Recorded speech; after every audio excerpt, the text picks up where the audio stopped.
చాలమ్మా.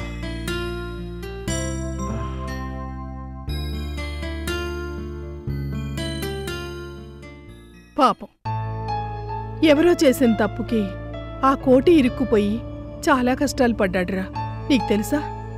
అవునమ్మా. అయినా కోటి అంకుల్ అలాంటి మనిషి కాదని మనకి తెలుసు కదమ్మా. కృష్ణ, కోటిని ఇంటికి పంపించేశారు. ఇప్పుడు ఏ సమస్య లేదు. ఆ కేసుకు సంబంధించిన అన్ని మ్యాటర్స్ క్లోజ్ చేశారు. అంకుల్, మరి అసలు నేరస్తుడెవరో తెలిసిందా? తెలిసింది. ఆ రంజిత్ గాడు. ఏంటి, రంజిత్తా? అవును, వాడే ఈ పాపానికి ఒడిగట్టిన రాస్కెల్.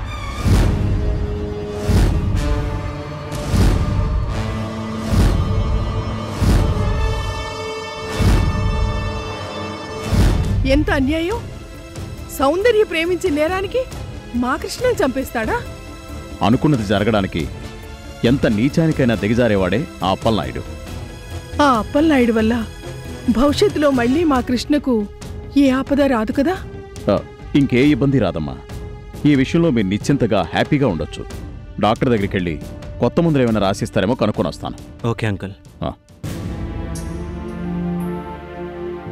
కృష్ణ, కోటి గారి కేసు ఎంత త్వరగా ఒక కొలిక్కొచ్చిందో ఆ దేవుని దయవల్ల నీ ఆరోగ్యం కూడా అంతే త్వరగా కుదుటపడితే నాకంతే చాలరా. మనం వెంటనే హైదరాబాద్ వెళ్ళిపోదాం. హైదరాబాద్ వెళ్ళిపోతే మరి అర్చన సంగతి? అర్చనని నేను ఎలా కలుస్తాను? ఈ విషయం గురించి ఆలోచించి కానీ ఓ నిర్ణయానికి రానా?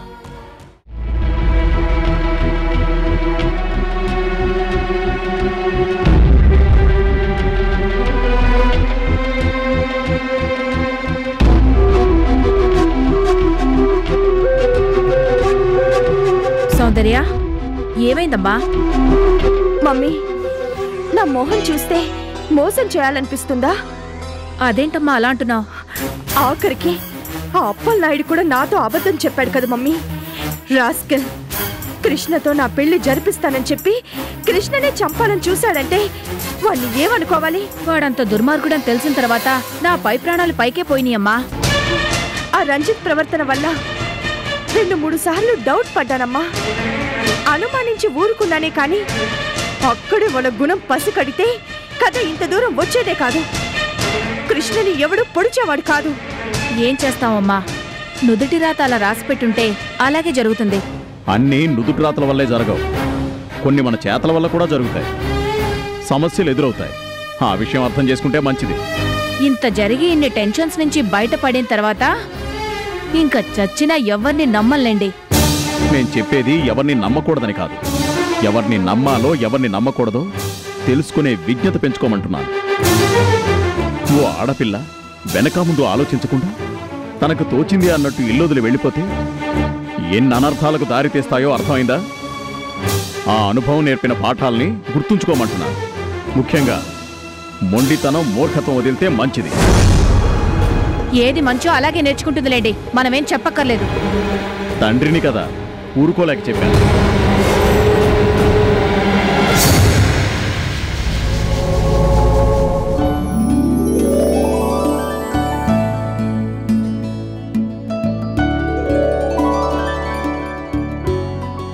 ఏమండి, కాఫీ? నువ్వు గంటకోసారి ఇస్తున్న కాఫీ తాగుతూ, చదివిన పేపరే మళ్ళీ మళ్ళీ చదువుతూ, పని పాట లేకుండా ఇంట్లో కూర్చోవడం నా వల్ల కాటలేదు రాదా. అదేమిటండి అలా అంటారు? మిమ్మల్ని 2 రోజులు రెస్ట్ తీసుకోమని హర్షబాబు గారు చెప్పారు కదా. అది నాకు విశ్రాంతిలాగా అనిపించట్లేదు.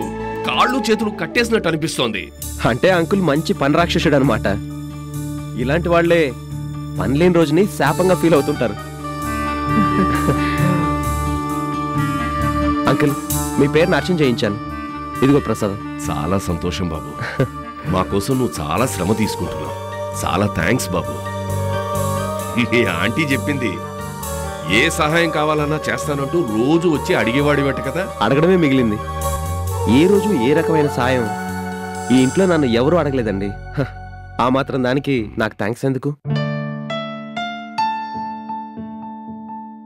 అమ్మా, నేను ఆఫీస్కి వెళ్తాను. ఇన్ని రోజుల తర్వాత ఉద్యోగానికి వెళ్తున్నాను. ఉద్యోగం ఉందో లేదో నాకు తెలీదు. ఏదేమైనా వెళ్ళి తెలుసుకోవాలి కదా, అందుకే వెళ్తున్నాను. ఏ నాన్న, వెళ్ళమంటారా? అంకుల్ వద్దని చెప్పర్లే అర్చన. ఎందుకంటే ఏ పని లేకుండా ఇంట్లో కూర్చోవడం ఎంత నరకమో ఆయనకు తెలుసు. అంకుల్, అర్చన సెలెక్ట్ అయి అపాయింట్మెంట్ ఆర్డర్ తీసుకున్న తర్వాత కూడా జాబ్లో జాయిన్ అవ్వలేకపోయింది. కనీసం ఇవాళైనా వెళ్ళకపోతే ఆ జాబ్ను వేరే ఎవరికో ఇవ్వడానికి మా ఆఫీస్ వాళ్ళు రెడీ అవుతున్నారు. అందుకే ఎట్టి పరిస్థితుల్లోనూ ఆ జాబ్ చేజారిపోకుండా వెళ్ళి కాపాడుకోవాలి. అందుకే అర్చన తీసుకెళ్దాం అనుకుంటున్నాను. తీసుకెళ్ళను అంకుల్? అలాగే, వెళ్ళిరా అమ్మా. వెళ్ళొస్తానమ్మా. వెళ్ళొస్తాం అంకుల్. చాలా సంతోషం. చూసావా, అమ్మాయి కూడా ఉద్యోగానికి వెళ్తోంది. పని పాట లేకుండా ఇంట్లో కూర్చోడం నా వల్ల కావట్లేదు రాదా. హర్షబాబు గారి దగ్గరికి వెళ్తేనే గాని ఈయనకేమీ తోచదు.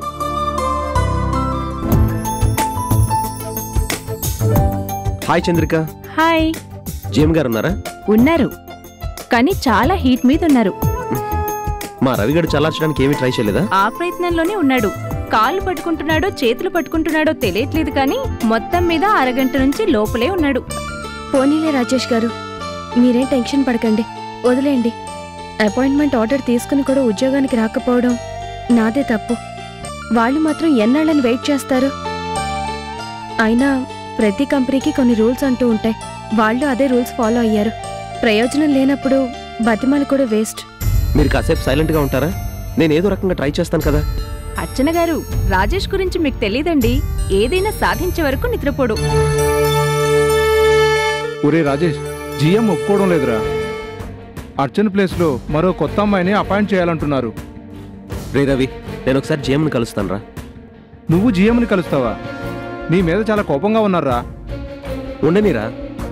ఏ, ఆయన చేతిలో కత్తుందా గన్నుందా? చంపేస్తాడని భయపడ్డానికి. ఒకసారి ఆయనతో మాట్లాడడానికి పర్మిషన్ ఇవ్వని చెప్పరా చాలు. సరే పద. ఇప్పుడే వస్తాను అర్చన. అర్చన గారు, నేను ఇలా అడగచ్చో అడగకూడదో తెలియదు, కానీ అపాయింట్మెంట్ తీసుకుని కూడా ఇన్ని రోజులు రాలేదేంటండి? వచ్చే అవకాశమే ఉంటే ఇన్ని రోజులు ఆఫీస్ ఎగ్గొట్టి ఇప్పుడు కొత్తగా టెన్షన్ కొని తెచ్చుకోవడానికి ఆఫీస్కి రానుగా. కొన్ని పర్సనల్ ప్రాబ్లమ్స్ వల్ల రాలేకపోయాను. అర్చన గారు, సక్సెస్ అండి, సక్సెస్. కంగ్రాచులేషన్స్ అర్చన గారు. Thank you so much. Me thanks కి అర్హుణ్ణి నేను కాదు, వీడే తెగ సెంటిమెంట్ డ్రామాలాడి మీ జాబ్ మీకు వచ్చేటట్టు చేశాడు. థ్యాంక్స్ చెప్పొద్దు. స్నేహితుల మధ్య థ్యాంక్స్ చెప్పుకుంటే స్నేహం చెడుతుంది.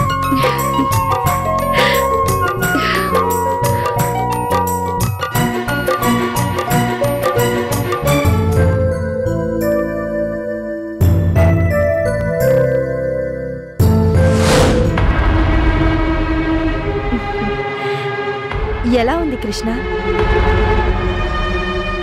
ఏంటి మాట్లాడావు? ఈ టాబ్లెట్ వేసుకొని వాటర్ తాగు. ఏంటి కృష్ణ, ఎందుకు నా మీద కోపం? ఏంటి నన్ను చూసి మొహం తిప్పుకుంటున్నావు? కత్తి పోటుతో నువ్వు హాస్పిటల్లో పడ్డ రోజు, ఆ రోజంతా నీతో ఎవరున్నారని ఆలోచిస్తే నువ్వు నా మీద కోపం తెచ్చుకోవు. ఆ రోజు అప్పటికప్పుడు ఆపరేషన్ చేస్తే కానీ బతకడు అన్నప్పుడు తన మనిషిగా డబ్బు కూడా వెనకాడకుండా ఆపరేషన్ చేయించింది ఎవరు అని నువ్వు ఎంక్వైరీ చేస్తే నన్ను ఇలా అసహించుకోవు. అసలు నువ్వు ఎందుకు వచ్చావు ఇక్కడికి? నువ్వు చేసిన మహోపకారాలను చెప్పుకోవడానికా, లేకపోతే అలవాటుగా మళ్ళీ నన్ను కిడ్నాప్ చేయించడానికా? నేను అలాంటి దాన్ననా నీ ఉద్దేశం? అలాంటి దానివి కాకపోతే నీ పేరెంట్స్ని లెక్క చేయకుండా నీకు శత్రువు ఎవరో వాడింట్లో నువ్వు తలదాచుకుంటావా? వాడితో చేతులు కలిపి నన్ను కిడ్నాప్ చేస్తావా? నన్ను నీకిచ్చి పెళ్లి చేస్తానని అప్పలనాయుడు మాట ఇచ్చాడా? అసలు అలా మాట ఇవ్వడానికి వాడెవడో? నీకు బాబాయా బామర్దా? నేను అర్చనని ప్రేమిస్తున్నాను నీకు తెలుసు కదా. నిన్నెలా పెళ్లి చేసుకుంటా అనుకున్నావు? ఎవడో సాయం చేస్తే నాకు ఇష్టం లేకపోయినా నన్ను నీ వాణ్ణి చేసేసుకుందాం అనుకున్నావు. అంటే నీ బుర్రలో ఇన్ని క్రిమినల్ థాట్స్ ఉన్నాయన్నమాట. ఉన్నాయి. అయితే ఏంటంట? నిన్ను నేను దక్కించుకోవాలి అంతే. అది ఈ జన్మలో నీకు కుదరని పని. నువ్వు ఆలోచనని మార్చుకో. సౌందర్య బుర్రలో ఒక్కసారి ఆలోచన వస్తే అది చచ్చినా మారదు. దక్కనప్పుడు చంపనైనా చంపుతుంది, చావనైనా చస్తుంది. అవమానంతో బాధపడ్డ ఈ మనసు ఊరుకోదు. అది సమయం కోసం ఎదురు చూస్తూ ఉంటుంది. ప్రేమ అన్నది భయపెట్టి పొందాలనుకోవడం చాలా మూర్ఖత్వం. నువ్వు నన్ను నిజంగా ప్రేమించలేదు. ప్రేమిస్తే ప్రేమ దక్కనప్పుడు ఆ ప్రేమని స్నేహంగా మార్చుకొని ఆ ప్రేమ పట్ల నీకున్న గౌరవాన్ని చెప్పుకునేదాన్ని. కానీ ప్రేమని పంతంగా మార్చుకున్నావు, పగగా పెంచుకున్నావు. నీతోనే నువ్వు పంది వేసుకుంటున్నావు. నిన్ను నువ్వే గెలవాలనుకుని నన్ను దక్కించుకోవడానికి ప్రయత్నిస్తున్నావు. నా గురించి ఇంతలా అర్థం చేసుకున్న నువ్వు నేను గెలుస్తానని కూడా ఎందుకు అర్థం చేసుకోలేకపోతున్నావు? నన్ను రెచ్చగొట్టి నా పంతాన్నే చూస్తున్నావు, కానీ నీ మీద ఇష్టంతో నేను పెంచుకున్న ప్రేమని ఎందుకు చూడలేకపోతున్నావు? నన్ను ఎందుకు పగ ప్రతీకారానికి ప్రతిరూపంగా నిలబెడుతున్నావు? ఆలోచించు కృష్ణ. ఆలోచిస్తే తప్పు నీదే అని అర్థం అవుతుంది. నువ్వు నన్ను ఎంతలా అవమానించినా నన్ను అర్థం చేసుకుని వస్తానంటే నిన్ను మనస్ఫూర్తిగా నా జీవితంలోకి ఆహ్వానిస్తాను. నిన్ను నేను ప్రేమిస్తున్నాను అనడానికి ఇంతకన్నా నిదర్శనం ఏం కావాలి కృష్ణ? ఒక్కసారి ఆలోచించు.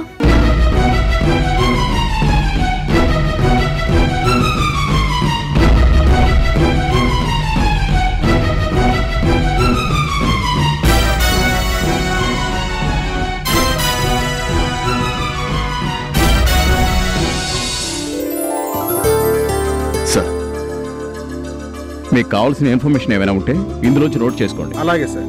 ఇప్పుడు కృష్ణ గారి హెల్త్ కండిషన్ ఎలా ఉంది సార్? బాగుంది. తొందరలోనే డిశ్చార్జ్ చేస్తారట. మీరు మీ పనిలో ఉండండి. నేను వెళ్ళి అలా సైట్ చూసి వస్తాను. కోటి పద. చూసావురా కోటి, తను ఇక్కడ లేకపోయినా పని ఎలా జరిపించాడు? కృష్ణ తెలివైన వాడరా, అలాగే ఆలోచన పరుడు కూడా. నీ విషయంలో అతనికి నీ మీద నమ్మకం కూడా ఎక్కువేలే. అందుకే నీ మీద కేసు కూడా పెట్టలేదు. అదే వేరే ఎవరన్నా అయితే ఆఖరికి మన కడుపును పుట్టిన వాళ్ళైనా సరే తప్పకుండా కేసు పెట్టుండేవాళ్ళు. ఎందుకంటే హత్య చేసిన వ్యక్తి నువ్వేనని ప్రపంచమంతా నమ్ముతున్నప్పుడు అతను మాత్రం ఎందుకు కాదనుకుంటాడు?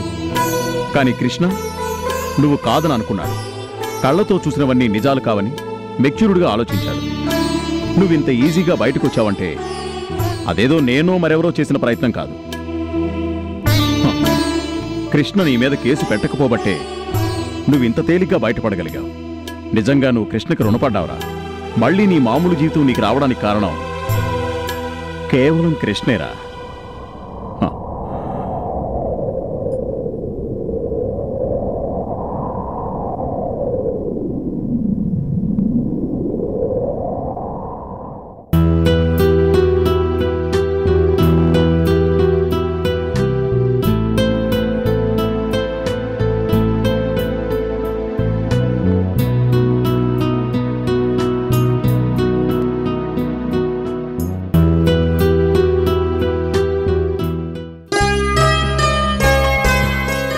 రండి అంకుల్. ఆరోగ్యం ఎలా ఉంది? బాగానే ఉంది అంకుల్. ఆల్మోస్ట్ ట్రీట్మెంట్ కూడా అయిపోయింది. పోలే బాబు, ఆ దేవుడి దయ వల్ల గాయం కూడా త్వరగా తగ్గింది. నిలబడే ఉన్నారు, కూర్చోండి అంకుల్. పర్లేదు, నేను తీసుకుంటా.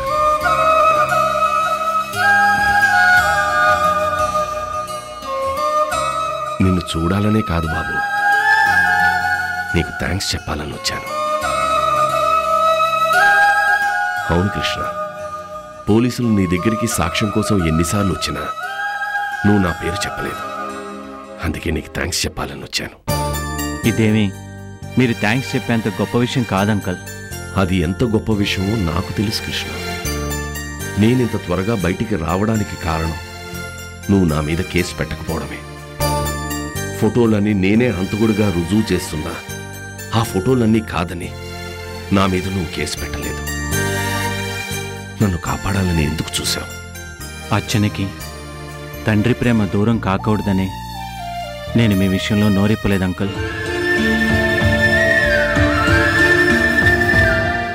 అంతేకాదు అంకుల్, అంత దారుణం మీరు చేశారంటే ఎందుకో నాకు నమ్మబుద్ధి కాలేదు.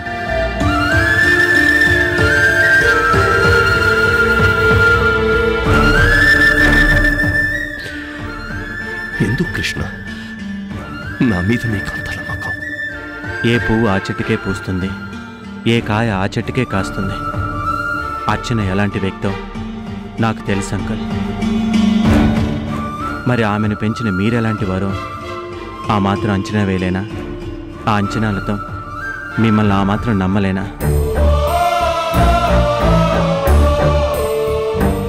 అర్చనని పెళ్లి చేసుకోవాలని ఎప్పుడైతే నేను అనుకున్నానో అప్పుడే మీ ఫ్యామిలీలో నేను ఒకడినైపోయాను. ఎప్పుడైతే మీ ఫ్యామిలీలో నేను ఒకడినయ్యానో అప్పుడే అర్చనకి ఏ లోటు రాకుండా చూసుకోవాల్సిన బాధ్యతని నేను ఫీల్ అయ్యాను. అర్చనకి మీరంటే ఎంత ప్రేమో ఎంత అభిమానమో నాకు తెలుసు అంకుల్. అందుకే మీ ప్రేమని అభిమానాన్ని ఆమెకి దూరం చేయకూడదన్న ఆలోచనతో మిమ్మల్ని నేను రక్షించుకున్నాను అంకుల్. అర్చన సంతోషంగా ఉంటే నేను సంతోషంగా ఉంటాను కాబట్టి చిన్న స్వార్థం. నేను హ్యాపీగా ఉండడం కోసం మిమ్మల్ని కాపాడుకున్నాను అంకుల్. అందుకోసం మీరు నాకు థ్యాంక్స్ చెప్పక్కర్లేదు అంకుల్. మనం అందరం కలిసి ఆ దేవుడికి థ్యాంక్స్ చెప్పుకోవాలి. నా మీద ఎంత నమ్మకం ఉందో తెలుసుకోవడానికి వచ్చాను, కానీ నా కుటుంబం మీద నీకు ఎంత బాధ్యత ఉందో తెలుసుకోగలిగాను.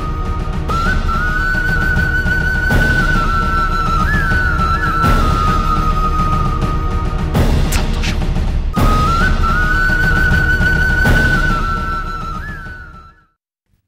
మన్ని వెళ్ళొస్తాను. అర్చన ఎలా ఉంది అంకుల్?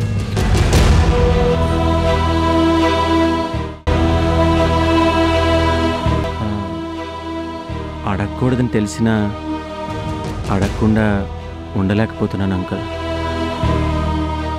మీరు చెప్తే మీ మాటల్లో తనని చూసుకుంటాను అంకుల్. బాగుంది.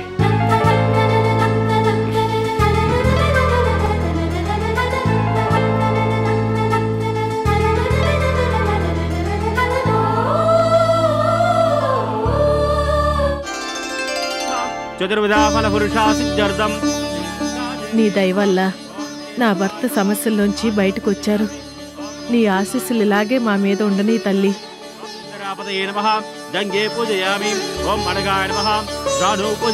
అమ్మా ప్రసాదం తీసుకోండి. ఎవరి పేరు మీద మా అర్చన? కృష్ణప్రసాద్. కృష్ణప్రసాద్. గోత్రం చెప్పండి. కశ్యప గోత్రాద్వస్య కృష్ణప్రసాద్ నామదేశ. మీ నామధేయం? అన్నపూర్ణమ్మ. అన్నపూర్ణమ్మ నామదేశ. సహకుటుంబానాం క్షేమస్థైర్య విజయ ఆయుర్వేదైశ్వర్యావర్ధనం ధర్మార్థకామ మోక్ష. అమ్మా, నీ ఆశీస్సుల వల్ల మా అబ్బాయి ప్రాణాలు దక్కాయి.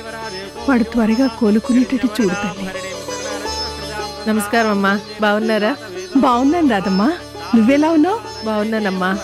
ఏదో సమస్యలన్నీ తీరడం వల్ల ఇప్పుడు కొంచెం ప్రశాంతంగానే ఉన్నాం.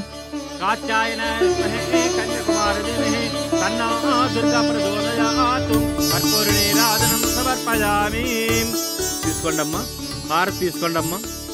సహస్రశీర్ష పురుష సహస్రాకృ.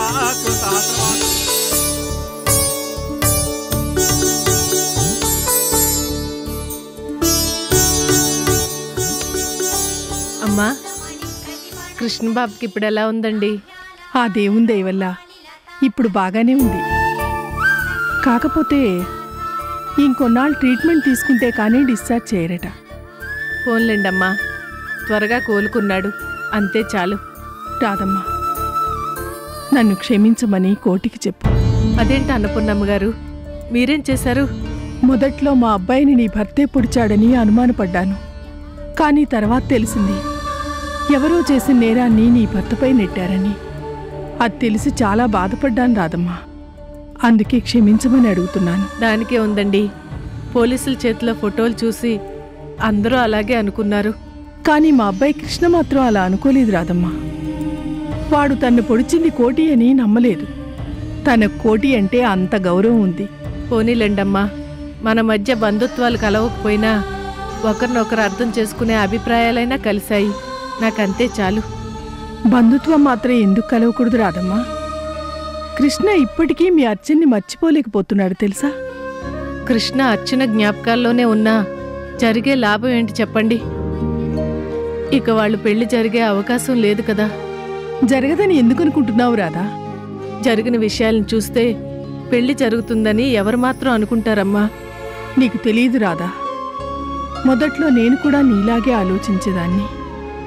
కానీ కృష్ణకు అర్చన మీదున్న ప్రేమ నా అభిప్రాయాన్ని మార్చింది.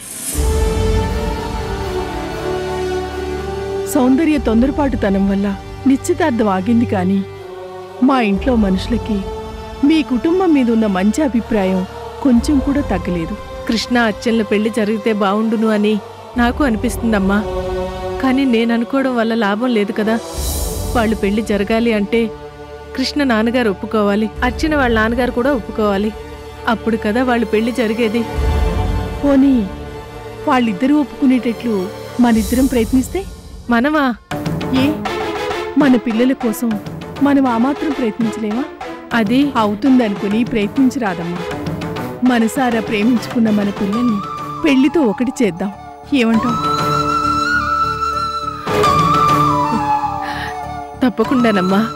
మీరన్నట్టు మన పిల్లల ఆనందం కోసం మనం తప్పకుండా ప్రయత్నిద్దాం. ప్రయత్నించడం ఏమిటి, సాధిద్దాం.